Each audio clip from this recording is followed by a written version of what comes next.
Well, one more week, we're going to know our fate as it relates to our bid on the America's Cup. I'm very optimistic that we have made tremendous progress over the last number of weeks to organize a bid for the 34th America's Cup that will allow us the opportunity to host the Cup as early as 2013. I want to once again thank Supervisor Mercarimi and Supervisor David Chu for all their hard work and their steadfastness, to our controller and to the economic work that they did, to the budget analyst that has helped us make this bid an even more effective and I believe successful bid, not just to get the support of the Board of Supervisors, but to get the support of the people in the city and county of San Francisco. Hats off.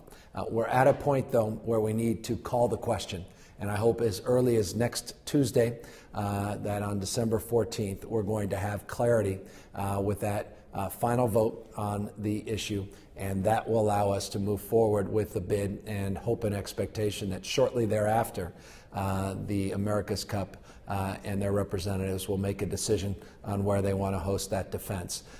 We want to also thank, or I do, Monique Moyer and Brad Benson and the entire team at the port for a great job, Jen Matz and Kiri McClellan and others in my office that have done a magnificent job, Steve Cava, my chief of staff, and all the folks out there that are part of our advisory committee, notably Mark Beal, for doing all the hard work and heavy lifting to get us to this point. But no one is more important than the people of San Francisco that from day one have embraced this opportunity and have stood with us side by side through all of our incarnations as we made this bid stronger and stronger and maintained our fiduciary responsibility to provide not just the legacy to this sport and to the host committee, but to make sure that the legacy is felt for generations of San Franciscans, that will get a revitalized port and waterfront, and that will have the benefit of all of the tangible and intangible spending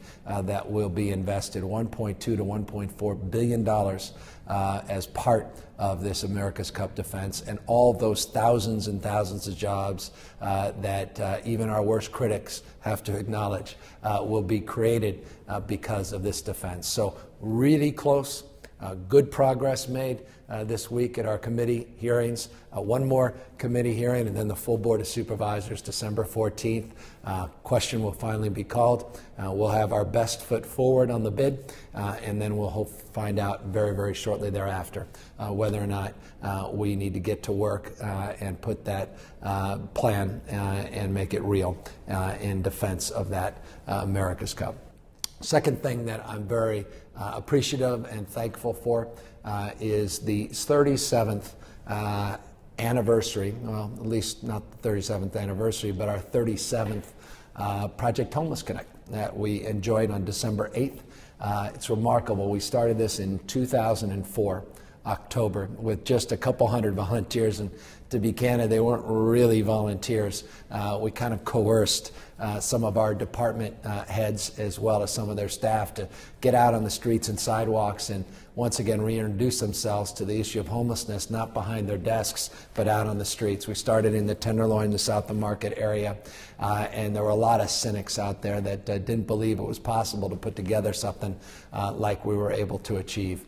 It's remarkable. We celebrated with Angela Aliotto some of the milestones on our 10-year plan to end chronic homelessness, and all of her team in the great work they did at that event we had. We also marked another milestone, and that was 30,000+ clients have been served. In fact, the exact count, and we actually have real data to back this up, 31,911 clients had been served, not including, by the way, the Homeless Connect event this last week. We didn't even get that number included. And we had over 20,000 volunteers. And this is not duplicated volunteers. This is unduplicated volunteers. 20,644 volunteers have participated since October 2004 in these Project Homeless Connect events.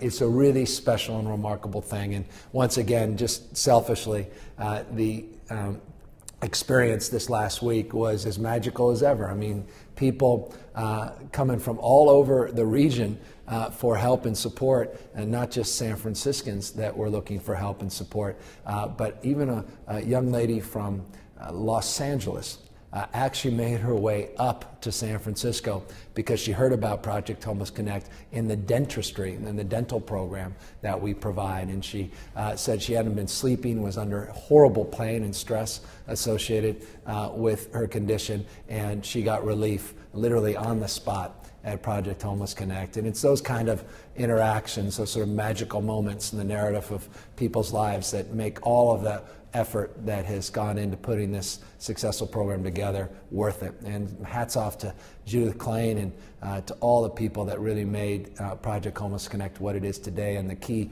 is to make sure it continues past my tenure as mayor and to make sure that it continues to grow.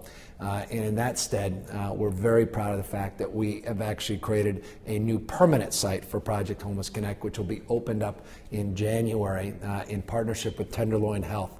So it will be a bridge to these larger events, which are bi-monthly, and will allow us to connect in a much more comprehensive manner. The private sector, public sector, nonprofit, and the like, all faith-based community, all come together, as well as volunteers around trying to solve this vexing issue of homelessness. 12,210 people. That's the number of people we've been able to get off the streets. 39% reduction in the street population, 40% reduction in the number of people out in the streets and sidewalks. It's still not good enough. We have enormous work still ahead of us, but I think we've laid a very solid foundation.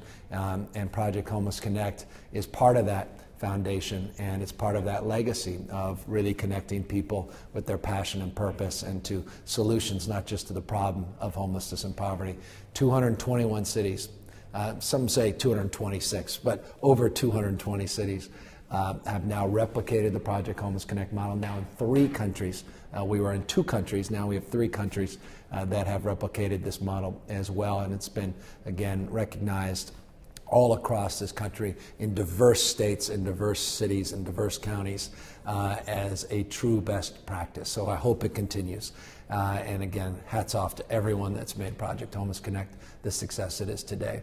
The third thing, I couldn't be more proud, and I want to thank everyone at the PUC, Barbara Hale, and Ed Harrington, to Wade Crowfoot, who was my liaison in environmental efforts and initiatives, for his initiation of this Sunset Solar project, which now has allowed us to triple the amount of solar we have in San Francisco. It's the largest municipal solar project in the state of California, 24,000 solar panels, the size of roughly 12 football fields, now is operational. We literally flipped the switch, or in this case, used our phone to have someone flip the switch just down the road to turn this on. This is really, this marks one of the most exciting solar initiatives of its type in our country, and proves that we can get an extraordinary amount of work done when we all work together. I want to thank Carmen Chu in particular for her leadership at the Board of Supervisors, to Eric Marr for his leadership and his help getting this over the finish line, and to Johanna and the entire team at the Department of Environment, Melanie Nutter, to those folks out there that never get the recognition, that put together the deal, the City Attorney's Office and others. Thank you for making this real, and thank you for making this happen. So the next time you're flying up on SFO, take a look down. I know everyone wants to look on the coast when they're flying on a clear, beautiful day, but as you make your way, maybe you're going down south to LA and you make that turn and you're on the right side of the plane, look down and you're going to see the sea of solar panels on that Sunset Reservoir, and that's what you're looking at.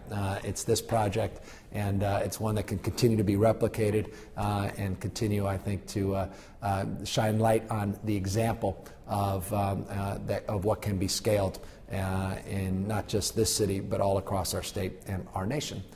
We also, by the way, created jobs on that program, local jobs, and we hired people from our City Build Academy as part of our disadvantaged outreach efforts in terms of workforce training and targeting those jobs to people who have been locked out of the old industrial economy, making sure they're locked in on this new green economy.